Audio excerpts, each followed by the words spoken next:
નિલેશભાઈ, શાળાના આચાર્ય શ્રી એસ.સી. પટેલ, શિક્ષક મિત્રો તથા ધોરણ 10 અને 12 ના વિદ્યાર્થી મિત્રો, સૌપ્રથમ કહેવાય છે કે ભારતીય સંસ્કૃતિ પ્રમાણે આપણે કોઈ પણ કાર્યક્રમની શરૂઆત કરીએ તો પ્રાર્થનાથી કરીએ.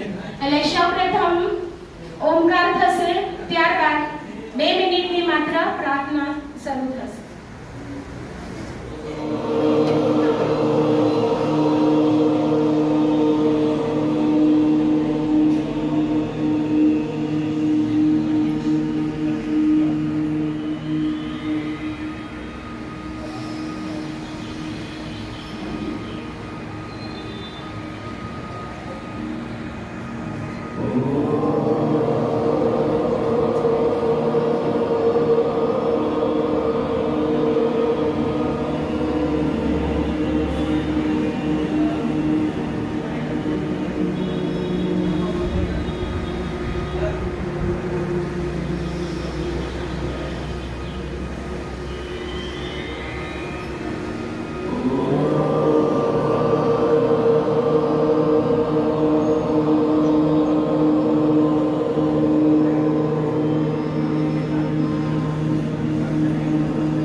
भाई जो निकाल ले जाओ.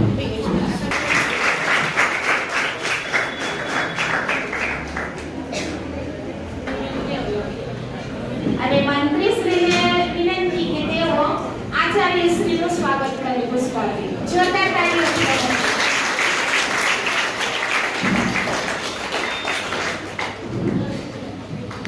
અહીં ઉપસ્થિત જુદા જુદા ગામોમાંથી પધારેલ વાલી મિત્રો, આપ સૌનો હું શાળા પરિવાર વતી હૃદયપૂર્વક આપ સૌનું જોઈએ તો કુમારોનું પાછળ આવે છે, બધુંમાં કન્યાઓ જ આગળ હોય છે, અમે બહેનો જ આગળ હોય છે દરેક વસ્તુ. તો આનું કારણ શું? આનું કારણ શું? તો આમ અમને કોઈકવાર અમે છોકરાને પૂછી કાઢીએ તો આમ ઘરમાં પણ કહે છે કે ભાઈ હોય ને તેને બહુ લાડકો કરે મમ્મી પપ્પા, બેન કરતા મતલબ ભાઈને બહુ લાડકો કરે. તો આવા ભેદભાવ આજના આ સદીમાં તો હોવો જોઈએ જ નહીં. છોકરા છોકરી બધું સમાન જ છે. આપણું બાળક કેવી રીતે આગળ આવે એમ કહેવાય છે કે ભગવાન બધે જઈ શકતા નથી.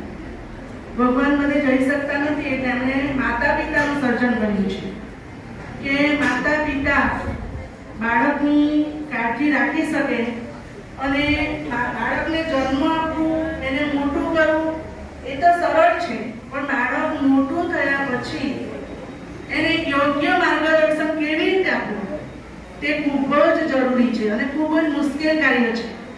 કારણ કે બાળક સફળ થશે તો માતા પિતા સફળ કહેવાશે અને બાળક નિષ્ફળ ગયું તો પણ તેના માટે માતા પિતા જવાબદાર છે. એટલે આપણને ભગવાને બહુ મોટી જવાબદારી સોંપેલી છે. એમ કે સંસ્કૃતમાં પણ કહેવાય કે માતૃદેવો ભવ પિતૃદેવો ભવ. આપણને ભગવાનની ઉપાધિ પ્રાપ્ત થયેલી છે તો આપણી ફરજ બને છે કે આપણે બાળકો પ્રત્યે સભાન બનીએ. અને બીજું ખાસ એ કે 9, 10 અને 11, 12 એ વિદ્યાર્થીઓ થોડા સમજદાર હોય, મોટા હોય. હવે એ લોકો સાથે મિત્ર રૂપે વર્તવું પડે. તમે મિત્રની જેમ વર્તશો તો જ એ પોતાની મુશ્કેલી તમને કહેશે, નહીં તો પછી એ લોકો ઊંધા રસ્તે વળી જશે. એટલે ખાસ શાળામાં બાળક 6 કલાક રહે છે અને તમારી પાસે વધારે સમય રહે છે, તો એ સમય શાળામાં તો અમે સાચવીએ જ છે, બધા શિક્ષકો, આપણા આચાર્યશ્રી બધા જ સાચવે છે.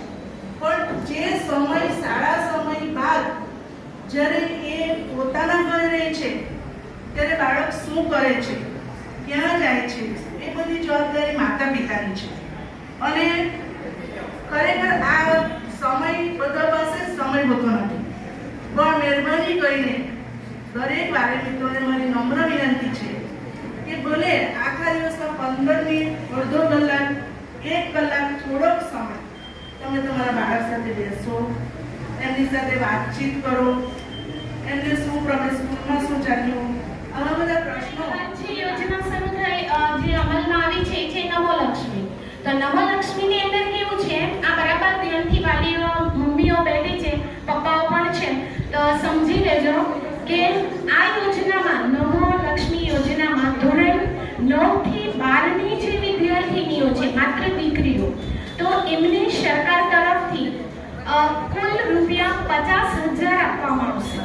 પરંતુ એ પૂરી રકમ ક્યારે આપશે? હવે સમજો કે જેમની દીકરી 9મા ધોરણમાં છે, બરાબર, તો 9મા ધોરણની અંદર દર મહિને એના ખાતામાં 500 રૂપિયા જમા થશે. એટલે 10 મહિના ગણતરી કરીને 5,000 રૂપિયા એમને 9મામાં મળશે.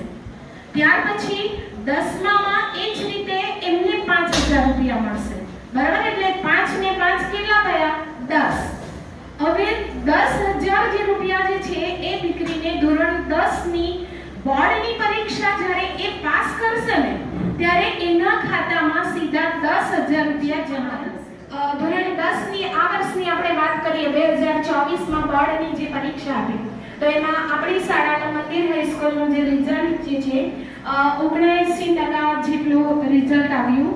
અને એમાં જે A1 ગ્રેડ પ્રાપ્ત કરનાર જે, એટલે કે જે માત્ર ને માત્ર 3 માર્ક્સના લીધે રહી ગયા, એટલે કે જે પ્રથમ જે છોકરી જે આવી છે શિફા, તાઈ શિફા, તો એના 89% જેટલા છે. એટલે જો 90% ના, એટલે આ વર્ષમાં મારો કહેવાનો મતલબ એ છે કે હવે પછી આવનાર જે 2025માં આપણે ધોરણ 10ની પરીક્ષા જે આપવાના છે, તો એમાં અમારી પાસે એવા વિદ્યાર્થી તેજસ્વી છે, વિદ્યાર્થી કે જે ગણિત વિષય કે એની અંદર પણ 100માંથી 100 લાવનાર વિદ્યાર્થીનીઓ અને વિદ્યાર્થી મતલબ કે છે.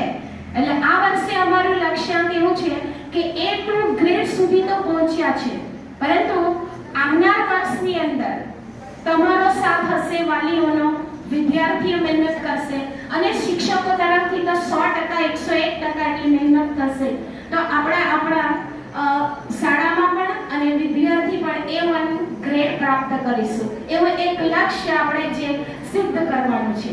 અને ગયા વર્ષે જે પ્રોજેક્ટ હતો મિશન સક્ષમ, તો એમાં કુલ 10મા ધોરણમાં 58 વિદ્યાર્થીઓ હતા. તો 58 વિદ્યાર્થીઓમાં માત્ર 12 વિદ્યાર્થીઓ નાપાસ થયા. અને એમાંય પાછા 10 વિદ્યાર્થીઓ એવા છે કે 2 વિષય અને 3 વિષયમાં નાપાસ થયા. તો એમની પરીક્ષા અત્યારે હાલ જુલાઈની અંદર પૂરક પરીક્ષા તરીકે વિદ્યાર્થીઓએ પરીક્ષા આપી છે. તો આવનાર જે ધોરણ 10 અને 25માં જે અમારો ધોરણ 12નો સામાન્ય પ્રવાહનું પરિણામ તો 100% જ આવ્યું છે.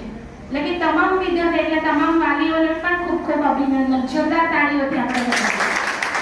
ધોરણ 10નો પણ 100% લાવવા તરફ પ્રયત્ન કરી રહ્યા છીએ. તો હવે આ વર્ષનો જે પ્રોજેક્ટ છે એના વિશે વિશેષ માહિતી અમારા આચાર્યશ્રી આપશે, પરંતુ હાલ જે એક જે ઓપન બુક ટેસ્ટ લેવાય ધોરણ 9 થી 12માં ગુજરાતી વિષયની સૌપ્રથમ થઈ. હવે આજે જે છે તે ધોરણ 10 ની અંદર ગણિતની પરીક્ષા છે અને 9મા ધોરણમાં જે સામાજિક વિજ્ઞાનનું છે.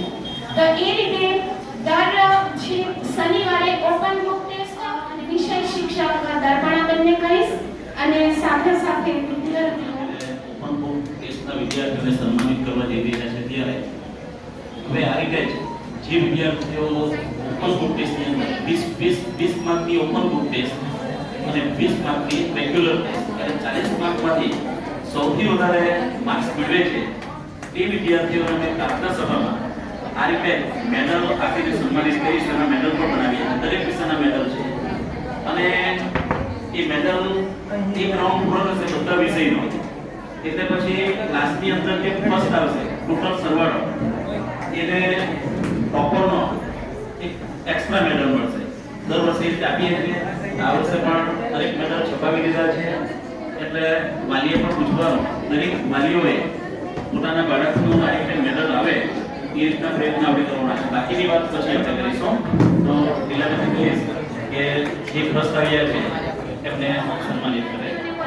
જેઓએ 26 માંથી 26 ગુણ પ્રાપ્ત કર્યા છે. ધોરણ 9 માં આહિર ખુશી અજયભાઈ. આગળ આવવા વિનંતી. ભીમલા જોયા મોહમ્મદ જુબેર. પટેલ જેની હિતેશભાઈ. રાઠોડ કન્વી સાગરભાઈ. વેગડ જાનવી ભૂપેન્દ્રભાઈ. ટંડેલ સારથી ચેતનભાઈ. હળપતિ આર્યન વિજયભાઈ. આટલા વિદ્યાર્થીઓ 40 માંથી 40 ધોરણ 9 ની અંદર ગુજરાતી વિષયમાં 40 માંથી 40 ગુણ પ્રાપ્ત કર્યા છે. તો વિષય શિક્ષકને કહીશ કે તેઓ એમને બેચ મેળવી એમનું સન્માન કરે. જોરદાર તાળીઓથી વધાવો.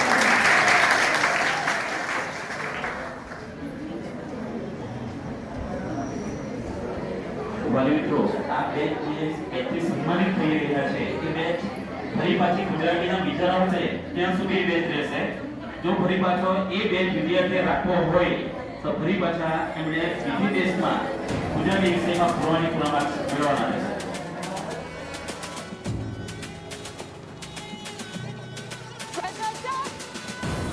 आज हम 2 किलोमीटर ज्यादा भागेंगे.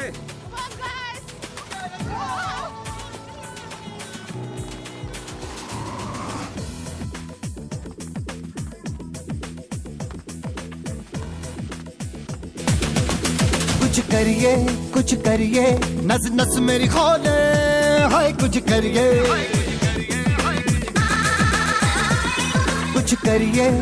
करिए बस बस बड़ा बोले अब कुछ करिए ओ कोई तो चल जिद फड़िए तू बेतरिए या मरिए हाय कोई तो चल जिद फड़िए तू बेतरिए या मरिए शक दे આર્યન વિજયભાઈ. चक दे चक दे इंडिया चक दे चक दे इंडिया चक दे चक दे इंडिया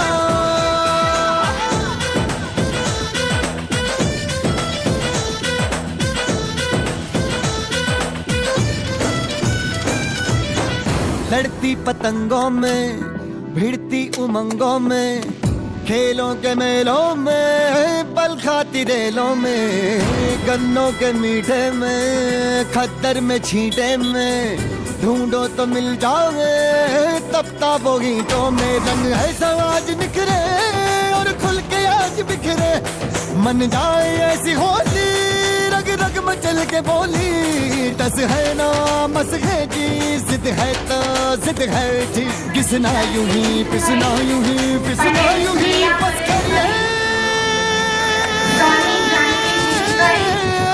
कोई तो चल जिद फड़िए तू बेतरिए या मरिए हाय कोई तो चल जिद फड़िए तू बेतरिए या मरिए चक दे चक दे इंडिया चक दे चक दे इंडिया चक दे चक दे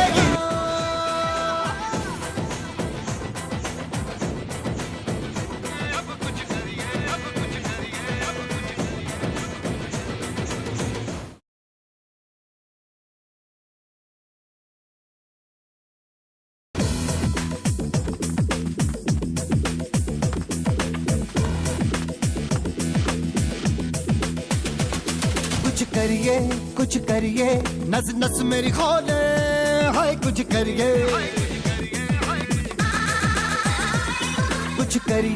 कुछ करिए बस बस बड़ा बोले अब कुछ करिए ओ कोई तो चल सिद्ध फड़िए तू बेतरिए या मरिए हाय कोई तो चल सिद्ध फड़िए तू बेतरिए या मरिए चक दे इंडिया થેન્ક યુ चक दे इंडिया चक दे વાલીઓ इंडिया चक दे इंडिया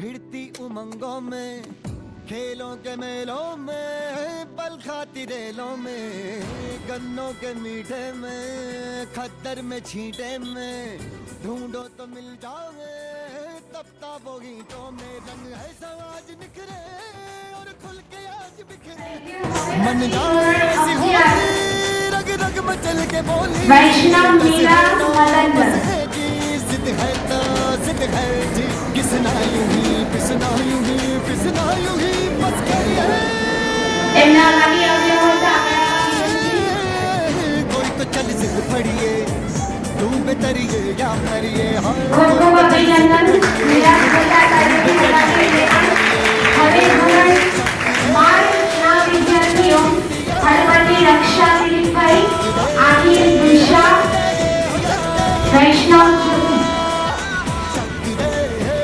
चक दे इंडिया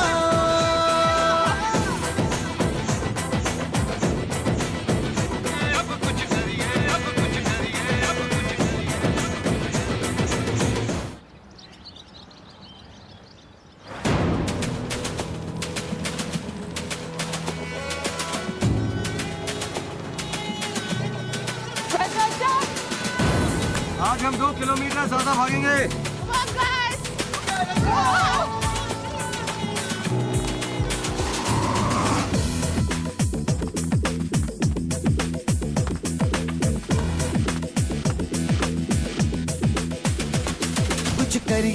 कुछ करिए नस नस मेरी खोले हाय कुछ करिए તો તમે એટલી મહેનત કરો કે અહીંયા આપણે જગ્યા મતલબ કે અહીંયા ઉપર આવવાનું